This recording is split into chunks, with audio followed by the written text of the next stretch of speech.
warahmatullahi wabarakatuh. Assalamualaikum. Waalaikumsalam wabarakatuh. Alhamdulillah nahmadu wa nasta'inu wa nastaghfiruh wa na'udzu billahi min shururi anfusina may yahdihillahu fala mudilla lahu wa may yudlil fala hadiya lahu amma ba'du. Yang saya hormati Profesor Hidayat dan juga Dr. Zainal Mutakin, semoga beliau berdua selalu diberikan kesehatan dan ilmu yang telah mereka ajarkan dapat berguna bagi kita dan dapat kita amalkan. Amin ya rabbal alamin.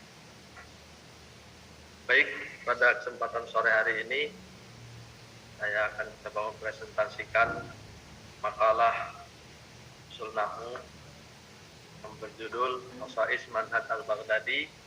Nah, dalam pembahasan kali ini ada empat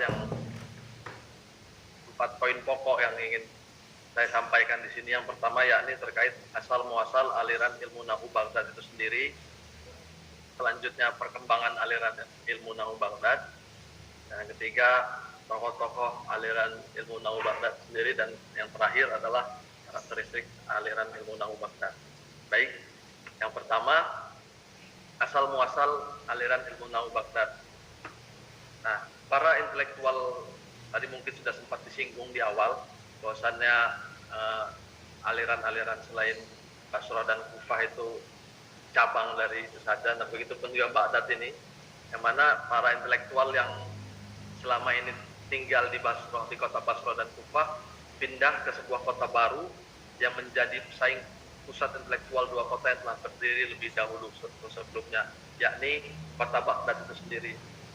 Sehingga hal ini tentu semakin meramaikan kota Baghdad, khususnya di aspek keintelektualan, dikarenakan masyarakat Baghdad telah mempelajari dan mendalami kedua aliran nahwu Basrah dan Kufah, sehingga banyak ide dan inovasi baru pada aliran ilmu nahwu Baghdad.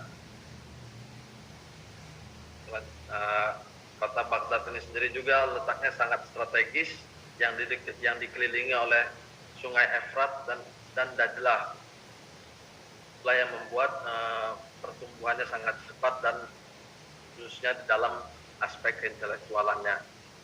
Selanjutnya yakni perkembangan aliran ilmu nahwu Baghdad.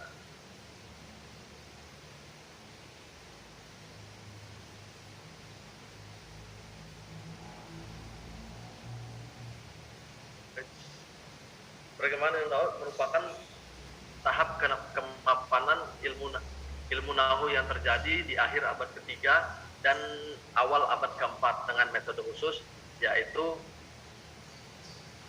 membedakan metode dengan mazhab nahwu lainnya.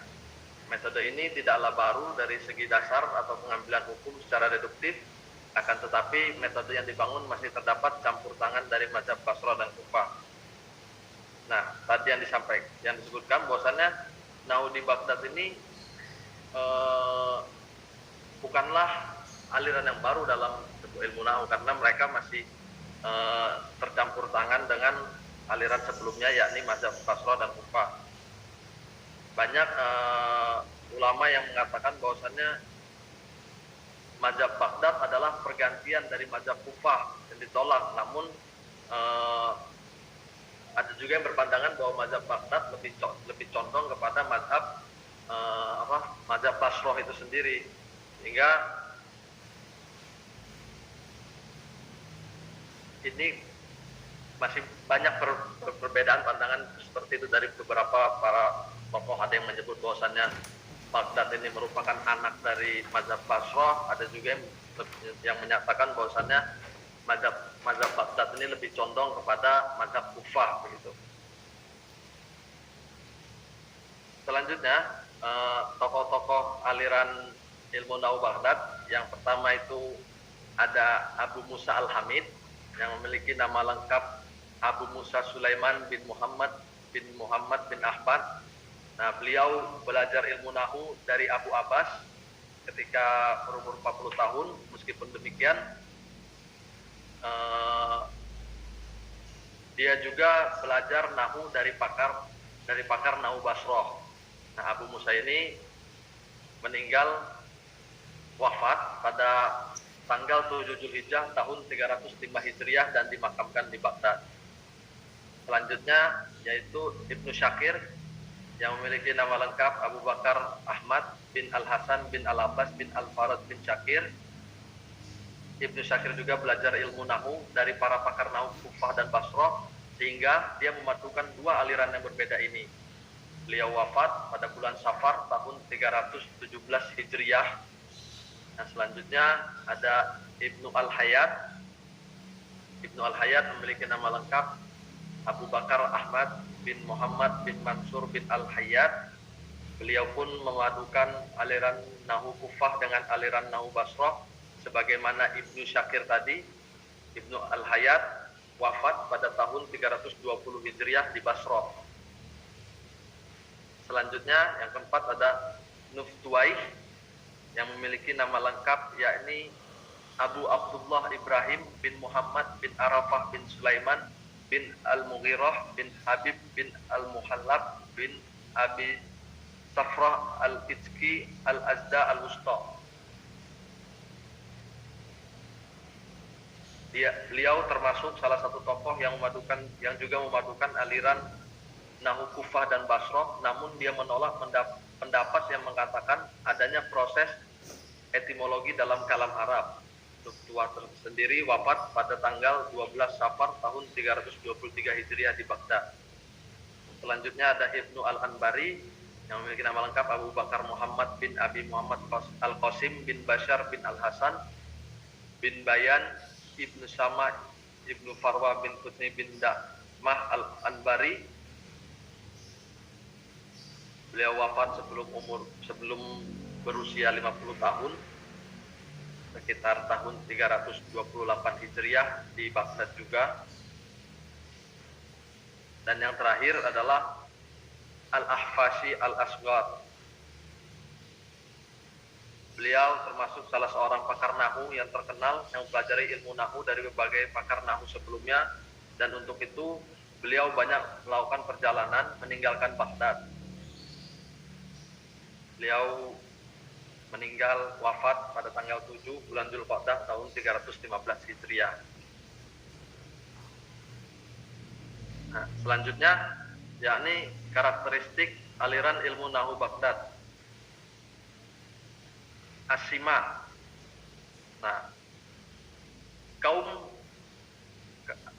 aliran Basrah sangat pakem dalam mengambil bahasa dari orang-orang Arab Badui yang tadi sudah dijelaskan, sedangkan kaum Kufah tidak membedakan dalam mengambil bahasa Arab dari suku manapun.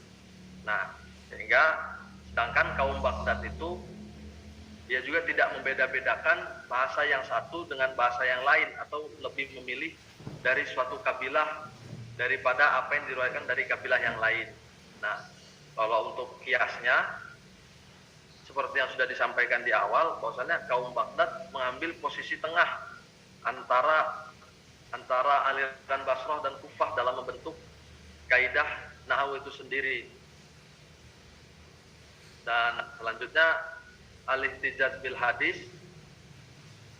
Bagaimana kita ketahui, kaum Basrah dan Kufah menggunakan hadis sebagai argumen dasar dalam membentuk kaidah nahwunya. Begitu pula dengan kaum Baghdad pada abad keempat melakukan hal yang sama dengan kedua kaum sebelumnya tadi, yaitu Basrah dan Kufah, yaitu menggunakan hadis sebagai argumen dasarnya. Nah, al-intihab binal madhabain, fanatisme atau ketika awal baru masuki daerah Baghdad, baik antara Kufah dan Basrah ini masih memiliki fanatisme aliran mana yang lebih baik dari keduanya. Tetapi ketika mereka memasuki Baghdad, fanatisme tersebut telah mencair dan sirna. Oleh karena itu, kaum Baghdad tidak lagi membedakan antara aliran nahu Basrah dan Kufah, sehingga mereka bisa mengambil kaidah dari yang diriwayatkan oleh kaum Basrah dan Kufah itu sendiri. Mungkin itu saja dari saya. Kurang dan lebihnya mohon dimaafkan. Silakan kalau ada masukan atau tambahan dari kawan-kawan yang lain. Terima kasih. Ya, coba ujung-ujung kan ngambil dari dua ya, intikhob namanya.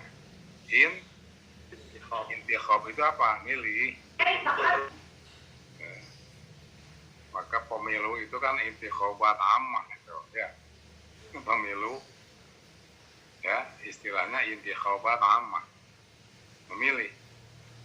Nah, jadi ini milih mana saja yang cocok dengan pihak pemilih. Nah, jadi mula-mula tentu ya, Mahmud datang ke Baghdad. Mengapa Pak datang ke Baghdad? Karena Baghdad sudah menjadi metropolitan, kota metropolitan. Biasa ya, kalau di kota metropolitan itu, nah di situ berkembang pengetahuan. Ya, bahkan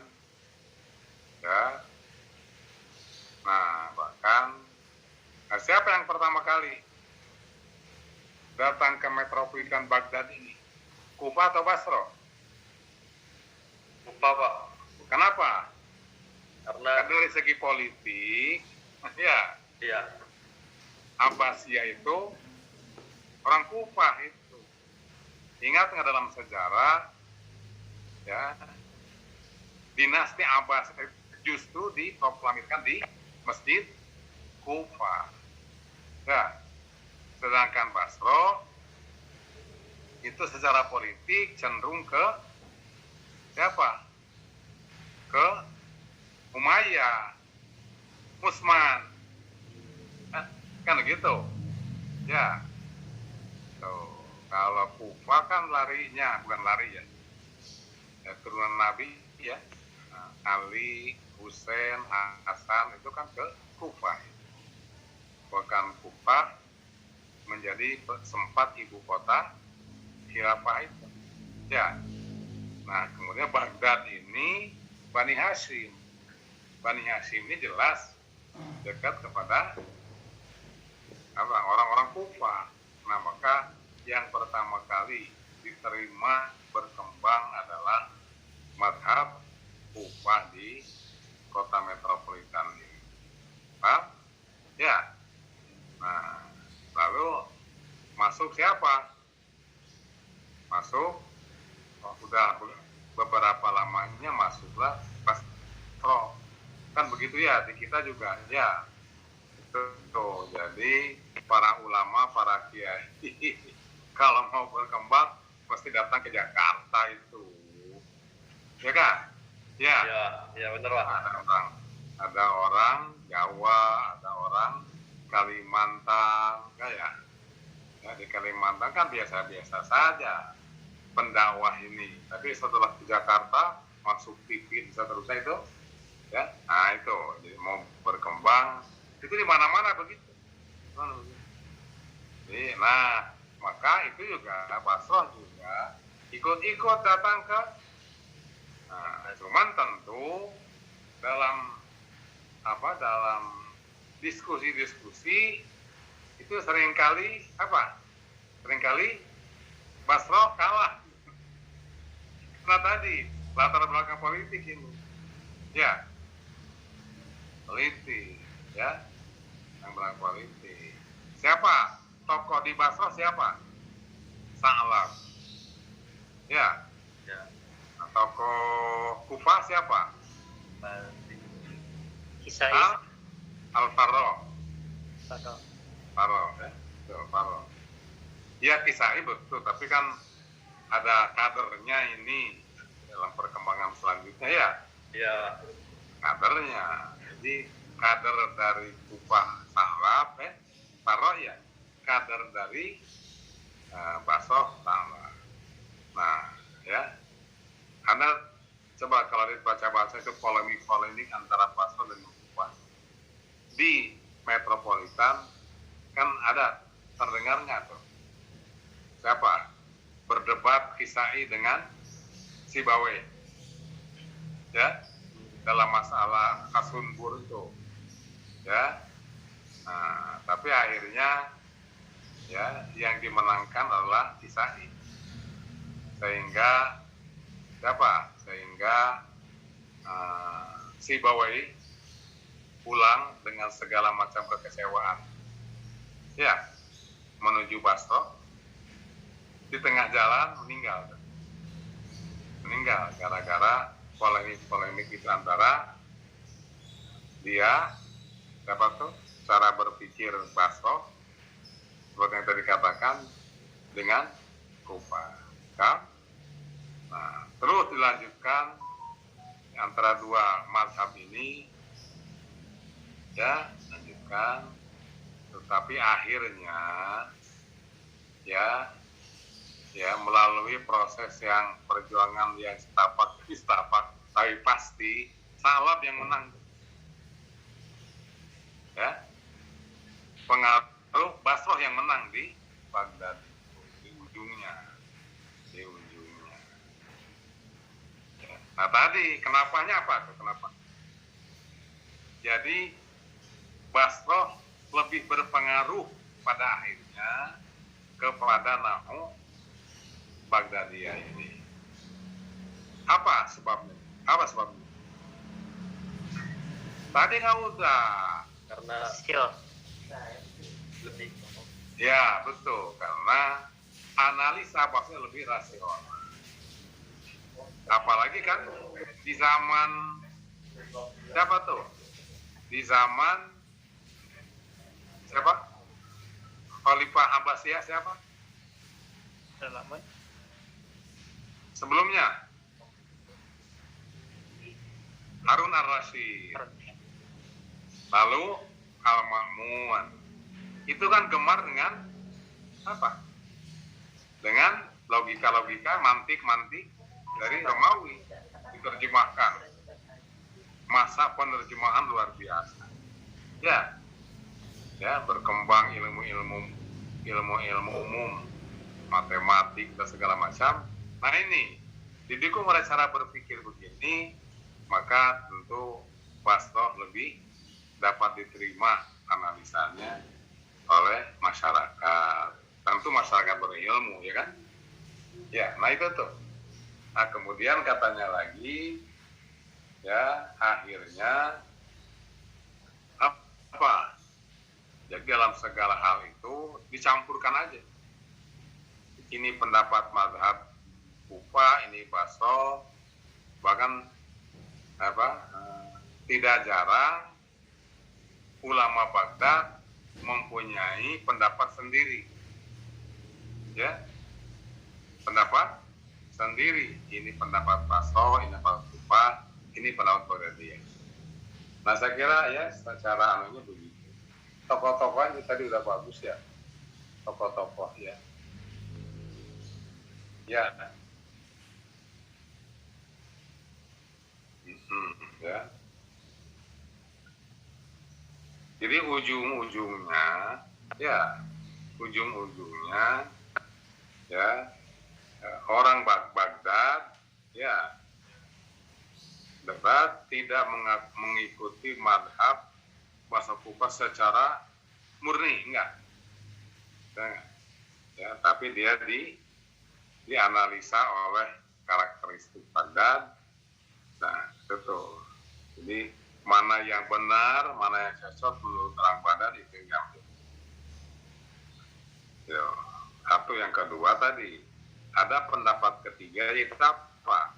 Tidak mengatakan pendapat Basroh, tapi dia punya pendapat sendiri, ma'ziyadah fi tahlil ini.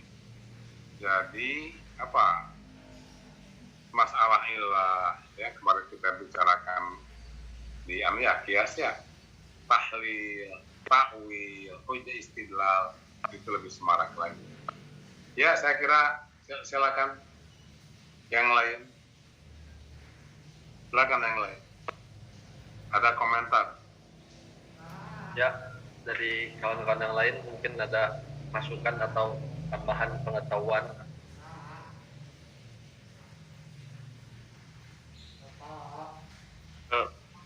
Tanya jadi dari beberapa mazhab ini kalau dianalogikan kayak mazhab fikih kan terbagi-bagi, maksudnya terdapat di negara-negara tertentu lah. Terus apakah masalah kayak masalah Asia Tenggara khususnya Syafi'i misalnya. Nah, apakah mazhab Nahwi juga seperti itu?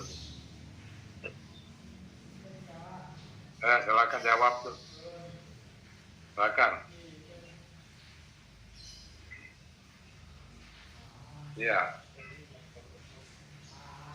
Izin menjawab ya, Ustaz ya. Silakan. Nah, sepertinya kalau nggak salah tadi sudah dikatakan sama Ustadz ya, yang lebih terkenal di seluruh dunia sekarang itu yang mazhab Basrohnya karena lebih rasional, dan itulah yang terkenal sampai sekarang di seluruh dunia. Hanya saja dalam pendidikan yang lebih simpelnya ketika diajarkan itu mazhab Kufah, gitu saja. Ya. Nah, ya dalam mazhab fikih juga ya. Cuman tadi ada beda ya. Kalau fikih ini kan hukumnya hukum tasyri'i, ya, paham? Hukum halal haram kan itu juga. Ya, boleh tidak itu tuh. Ya, sedangkan dalam nahwu itu hukumnya hukum mengenai bahasa. Ya, bahasa. Itu. Ya, itu aja bedanya ya. Tuh, sehingga ya nahwu ini yang namanya Quran itu kan qiraat. Sedangkan fikih apa? Matannya itu. Ya. Matannya itu seterusnya. Ya. Tuh. Nah, jadi ya kalau di fikih kan ya masalah lingkungan kan dipertimbangkan itu. Ya, coba Imam Syafi'i, Imam Hanafi dulu. Imam Hanafi kan dia katanya lebih rasional gitu. Ya. Alasannya kenapa? Jadi dia masih kekurangan data. Data apa? Data hadis. Ya, karena dia jauh kan. Nah, datang Maliki juga, datang Syafi'i. Nah ini, Syafi'i inilah yang diakui oleh dunia, ya, apa? Usul fikihnya lebih mantap, analisanya dalam kitab Ar-Risalahnya itu lebih dapat terima. Ya, coba lihat Syafi'i kan adalah kaul qadim kaul jadid ya kan? Dia kaul qadim ketika di daerah Irak, pindah ke mana nih? Pindah ke Mesir, alamnya ya banyak perbedaan dengan di Irak ya. Tuh di Mesir kan banyak air, di Mesir banyak pohon-pohonan, banyak sejuk dan seterusnya. Itu maka ada beberapa kaul yang berbeda dengan pendapat kaul qadim di itu ya. Itu ya. Itu. Padahal kan Imam Malik ini kan gurunya Syafi'i. 8 tahun Imam Syafi'i ngikuti terus jejak gurunya Imam Malik itu. Tapi ketika dia merasa dewasa berpikir, ya, banyak mulai dia berijtihad, tidak sedikit pendapat Maliki yang berbeda dengan pendapat Syafi'i. Ya, tuh Pak. Nah, bahkan coba lihat nanti ya di mana? Di Andalus. Kalau di Andalus siapa tokoh yang melakukan revolusi betul benar-benar? Siapa? Yang lalu siapa tuh? Ibnu Hazm. Bukan. Itu tokoh nahu betul. Ya Allah. Siapa tuh? Malik Ustaz. Hah? Ibn Malik. Bukan itu. Abu Musa. Abu Musa Al-Hawari. Bukan. Yang terkenal itu yang mengadakan revolusi nahu betul-betul. Ibnu Madoh. Ibnu Madoh. Madoh itu ya. Dia nggak mengakui ilah, nggak segala macam. Jadi lebih rasional, bukan rasional, lebih deskriptif. Ya. Kenapa? Karena dipengaruhi oleh aliran fikih di situ. Coba, siapa aliran fikih waktu itu? Dawud Az-Zahiri. Ya kan? Yang dia memahami Al-Quran hadis secara tekstual, ya, tidak dianalisa seperti analisanya para mazhab yang 4 itu, ya, gitu. Nah ini nih kan kelihatan tuh. Jadi fikihnya Dawud Az-Zahiri,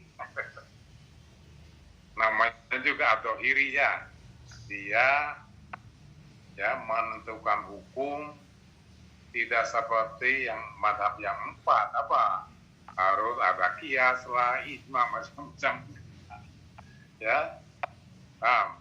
Enggak. Nah, maka di nahunya pun ada itu, Ibnu Madoh itu terpengaruh oleh cara berpikirnya Daud itu, ya. Nah, cuman bedanya ya, kalau pendapat di fikih itu lebih serem. Kenapa? Menyangkut surga neraka itu, ya kan? Menyangkut surga neraka.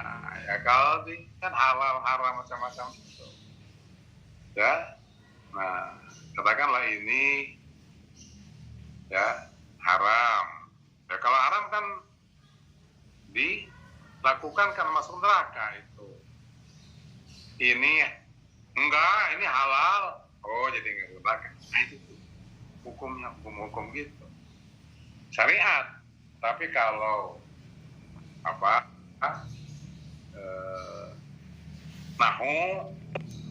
nahu itu enggak mengenal hal haram surga neraka itu, enggak, ya. Artinya beda sejauh manapun itu semua orang masih ada masih bisa dipahami dan seterusnya, ya. Apalagi ya kebanyakan analisanya itu kan dianalisa sebenarnya beda pendapatnya itu, ya. Coba yang ini aja tuh yang tadi disebutkan, coba semua kan sepakat mubtada khobar, mubtada marfu, khobar marfu. Nah cuman i'rabnya ada i'rab. Kata Basro apa tuh? Mubtada marfu'un bi amil ma'nawi. Khobar diropakan oleh mubtada. Kufah gimana Kufah? Kufah nggak ada amil ma'nawi segala kan nggak kelihatan gitu. Udah aja gini, ya tarofaan, ya, paham? Mubtada diropakan oleh khobar diropakan oleh mubtada, ya. Tapi dari segi rasio, gimana itu rasio? Ya, dalam waktu yang sama, ya, jadi amil dan mamul kan nggak dapat diterima oleh akal, ya, paham? Ya, mubtada itu juga khobar dalam waktu sama dia merapakan, dia juga diropakan orang. Kan nggak benar, ya. Nggak benar, ya. Ya nggak benar. Ya.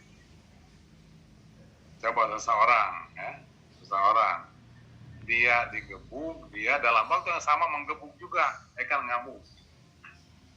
Ya, nah itulah ya.